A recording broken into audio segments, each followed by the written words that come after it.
అని చెప్తారు. దత్తాత్రేయుల వారి ఉపాసన పరమాద్భుతమైనటువంటి ఉపాసన. ఆయన ఎక్కువగా గురుతత్వంగా నిలబడతారు. యథార్థములకు భగవంతుడు గొప్పవాడా గురువు గొప్పవాడా అంటే భగవంతుడి కన్నా గురువే గొప్పవాడు. ఎందుచేత అంటే గురువు జ్ఞానమిస్తాడు, మళ్ళీ ఇక పుట్టవలసిన అవసరం లేని స్థితికి గురువు పైకెత్తుతాడు.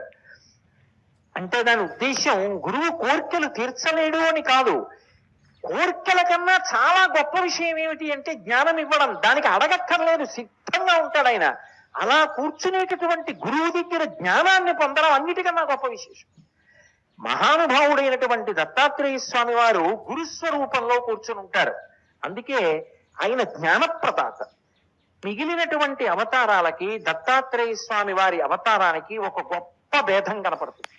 మిగిలినటువంటి అవతారాలలో సంప్రదాయ సిద్ధంగా ఎక్కడో ఏదో పైన